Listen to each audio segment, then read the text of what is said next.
soo dhawaada wararka caawa qodobada aanu idin haynana waxaa ka mid ah war 30 sano aynu midaysnayno waynu is eednay oo waynu isla dunnay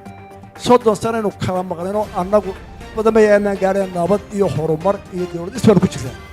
waa madaxweynaha Soomaaliland oo dawladda federaalka ee Soomaaliya ku eedeeyay inay dhibaatada haysato oo kala la rabtay reer Soomaaliland diyaaradaha dagaalka ee Turkiga oo duqeeyay Kurdiyiinta Ciraaq iyo Suuriya howlgalka waxa laga fuliyay waqooyiga Ciraaq iyo qaybo kamid ah Suuriya wararkii ugu dambeeyay ee xiisadda military ee xuduudka u dhaxeeya Ruushka iyo Ukraine waxa kamid ah madaxweynaha Ruushka Vladimir Putin ayaa ku eedeeyay Mareykanka inuu isku dayayo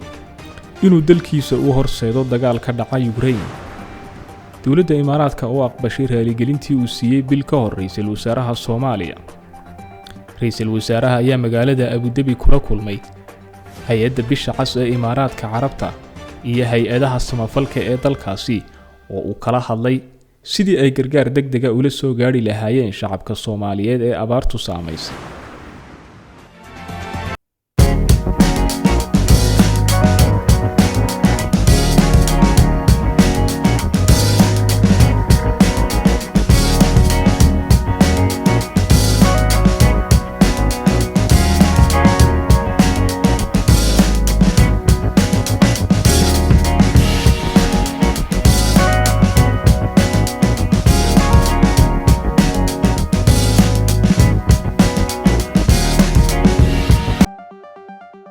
madaxweynaha Soomaaliland Muuse Biixi Cabdi oo hadal ka jeedinayay munaasabadda 28 guurada ciidamada qalabka sida ee Soomaaliland ayaa sheegay in loo baahan yahay in Soomaaliland iyo Soomaaliya mid waliba dhankeeda u dhismo maadaama oo sida uu sheegay midowgii lagu hungoobay madaxweynaha ayaa sheegay in shacabka Soomaaliland ay ku faraxsan yihiin in dawladda Soomaaliya dhisanto oo ay horumar gaadho jaarkeena kale ee Muqdisho ka taliya oo inta way iska xigno oo wax wada ahaan jiray oo dhibaatana soo dhaxmartay shacabkooda iyo dadkooda dhibaatada haysta waa uga ducaynaa Ilaahay inuu nabad iyo horumar siiyo waa walaalad ma jecelin xumaantooda jabkooduna wayna saameynaya walaalkooda kula jaara waxna wixii nabad iyo caana ahayn baa isqaadsiya Ilaahay waxa kale jiray nabad iyo caana qodaan inaguna nabad iyo caana isqaadsiino khilaafkeena dhex yaalaana waxa weeye xaqiiqada oo aan rumaysnayn laba dal oo isu tagay baynu ahayn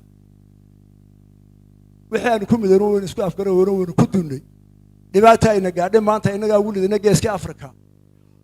waxa weey labadii dawlad midna gaarkeeda hayso dhisto ha socoto madaxweynaha Soomaaliland ayaa dhinaca kale madaxda Soomaaliya ku eedeeyay in ay doonayaan in ay shacabka Soomaaliland geliyaan mid la mid ah dhibaatooyinka ka jira Soomaaliya laakiin taliska dadka ka taliya halka wali waxa ka dhicina war 30 sano aynu midaysnayno waynu is eednay oo waynu isla dunnay 30 sano aynu kala maqnayno annagu badamayaanaan gaadheen nabad iyo horumar iyo dawlad isbaan ku jirtaa idina dhibaataadan haysata waxa la yaab loo dabka ila soo gal oo ku dida walaalka anigu horaan u socdo waa mashkilada madaxweynaha Soomaaliland ayaa sheegay in shacabka Soomaaliland ay mudan yihiin in lagu tixgeliyo doonistooda waxa uu sheegay in Soomaaliland aanay cidna dagaal kula jirin isla markaana aanay jirin sharci ay jabisay iyo inay ku xadgudubtay axad qarameedkii qaaradda Afrika ee isticmaalku dejiyay isagoo oo baaq u diray midowga Afrika farinta waxaanu diraynaa jaarkeena oo xaqiiqada oo inoogu dhow ee dariskaanu wax wadaagno waxaanu diraynaa ururka Afrika Soomaaliland shacabkeeda wuxuu mudan yahay tixgelin haddaan wax loo tarayn in la siiyo inuu soo isagu doortay lagula shaqeeyo oo aynu qaranno madax banaan doortay qaranku wuxuu dhashay loo gar qaado xadkii ma jabinayno sharciga Afrika oo dhigana xuduudii isticmaalka la joogo ma jabinayno axad qarameedkeeda ma jabinayno cidna dagaal kuma wado walaaladayada ayaa qaldan la aynu wada gubanay soo hara ururka Afrika ee aad sabab xariistu tahay waxa looga baahay inuu xaqiiqada eego oo waftigii soo diray 2005 ee yiri arrinta Soomaaliland way ka duwan tahay waxyaalaha ka socda dalka Afrika dib ha loo eego ina tiyaarkii laga qaado oo la soo amba qaadan dariska iyo Afrika ka codsanayna wasaaradda difaaca ee dalka Turkiga ayaa maanta sheegtay in diyaaradaheeda dagaalka ee Turkigu ay duqeeyeen goobo ay Kurdiyiintu ku sugan yihiin oo kamid ah Ciraaq iyo Suuriya goobahaasi oo ay kamid yihiin xeryaha tababarka dhufaysyada iyo goobaha lagu kaydiyo rasaasta duqeymaha cirka ayaa qayb ka ahaa ololaha Turkigu ka wada Ciraaq iyo Suuriya ee ka dhanka ah xisbiga shaqaalaha Kurdistaan ee PKK iyo maleeshiyaadka Kurdiyiinta Suuriya ee YPG oo labadaba uu Turkigu u arko inay yihiin kooxo argagixiso ah. wasiirka difaaca ee Turkiga Hulusi Akar ayaa sheegay in ay howlgalkaasi ku guuleysteen isla markaasina lagu dilay waxa uu ku tilmaamay argagixiso badan. howlgalka waxa loo qorsheeyay si taxadir leh waxaana laga fuliyay goobihii loogu talagalay oo ahaa waqooyiga Ciraaq iyo qaybo ka mid ah Suuriya kuwaasi oo loo fuliyay sidii loogu talagalay. intii lagu guda jiray howlgalka waxaanu qaadnay dhammaan qiyaasihii muhiimka ahaa si aanay weerarka waxyeello uga soo gaadhin dadka aan waxba ogeyn iyo waxyaabaha kale ee ka ag dhawaa bartilmaameedyada. argagixisada oo keliya iyo bartilmaameedyada ay leeyihiin ayaa la garaacay sida hoyga argagixisada, dhufaysyada iyo hudheelada. gudadka ayaa dib loogu celiyay waxaanay mar kale dareemeen neefta ciidamada qalabka sida ee Turkiga oo qoorta ka saaran. militariga Ciraaq ayaa cambaareeyay waxa uu ugu yeedhay soo gelitaanka Turkiga ee hawada Ciraaq oo ay ku tilmaameen mid xadgudub ku ah madax bannaanideeda. saraakiisha ammaanka ee Ciraaq oo diiday in magacooga la sheego ayaa sheegay in ugu yaraan 20 weerar oo xagga cirka ah ay ka dhaceen gudaha Ciraaq, gaar ahaan agagaarka buurta Sinjar. madaxweynaha Ruushka Vladimir Putin ayaa ku eedeeyay Mareykanka inuu isku dayayo sidii uu dalkiisa ugu horseedi lahaa dagaal ka dhacay Ukraine. madaxweynaha Ruushka Vladimir Putin ayaa ku eedeeyay Mareykanka inuu u isticmaalayo xaaladda Ukraine hanaan uu ku cadaadinayo Ruushka oo aanay Washington dan iyo muraatoona ka lahayn waxyaabaha danta u ah Ukraine. Putin ayaa sheegay in Mareykanku dhagaha ka fureystay walaaca Moscow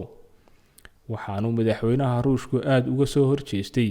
qorshe kasta oo ay Ukraine ugu biiri karto xulafada NATO. waxa uu sheegay in hadafka Mareykanku uu ahaa in iska horimaadka ay marmarsiiya ka dhigtaan si cunaqabatayn dheeraad ah loogu soo rogo Ruushka. Mr. Putin waxa kale oo uu sheegay in Mareykanku uu iska indhatirayo walwalka Ruushka ee ku aadan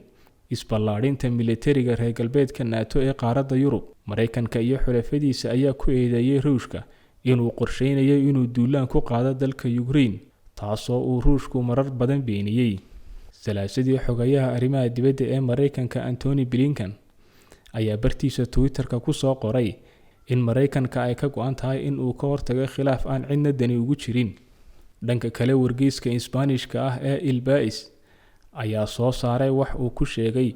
dukumentiyo sir ah oo Mareykanka iyo NATO ay u direen Ruushka usbuucii hore oo ay ku jiraan dalabyo wadahadal ah oo ku saabsan joojinta hubka nukliyeerka iyo tallaabooyin kalsoonida lagu dhisayo si loo dhimo xiisadda ka taagan Ukraine. afhayeenka madaxweyne Putin ayaa sheegay in Moscow ay ka warqabto warbixintaasi balse aanay daabicin oo aysan doonayn in ay ka hadlaan, sida ay sheegtay wakaaladda wararka ee AFP. toddobaadyadii la soo dhaafay Ruushku waxa uu soo raray ilaa 1,000 oo askari oo ku qalabaysan nooc kasta oo hub ah, laga soo bilaabo taangiyada, madaafiicda, hubka fudud iyo awoodaha cirka, kuwaasi oo isdaba taxan ilaa xadka Ukraine. loolanka u dhexeeya Ruushka iyo Mareykanka oo weli haysta hubka nukliyeerka ee adduunka ugu weyn wuxuu soo bilowday dagaalkii qaboobaa ee 1947 ilaa 1989. Ukraine markaasi waxay ahayd qayb muhiim ah oo ka tirsan midowgii Soviet ee shuuciga ahaa ee xigay Ruushka. Mr. Putin waxa uu sheegay in Mareykanku uu iska indhatiray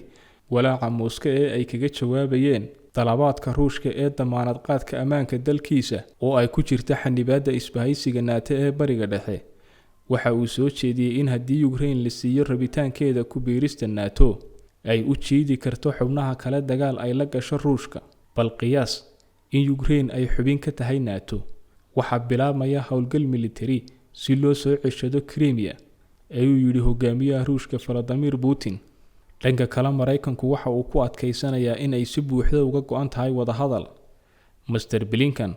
oo hadlaya kadib wicitaan uu la yeeshay wasiirka arrimaha dibadda ee Ruushka waxa uu sheegay in uu ku nuuxnuuxsaday rabitaanka Mareykanka oo ah inuu sii wado ka hadalka walaaca amni ee labada dhinac. horaantii toddobaadkan Mareykanka ayaa sheegay inuu jawaabo qoraal ka helay Ruushka soo jeedinta Mareykanka oo looga dan leeyahay in lagu dejiyo xiisadda Ukraine,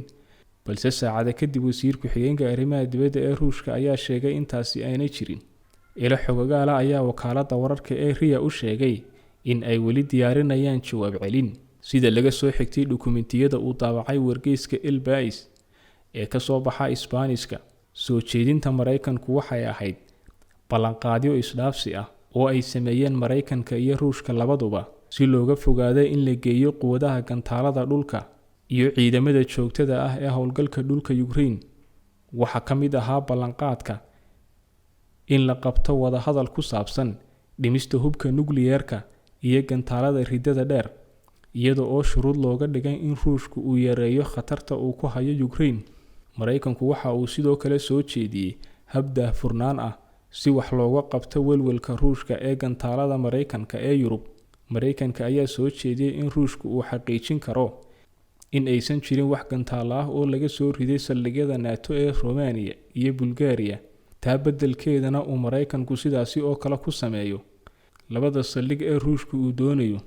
Dukumentiyada ayaa lagu sheegay in Maraykanku uu xulafadiisa kala hadli doono dhammaan arrimaha saameynaya ammaanka Yurub.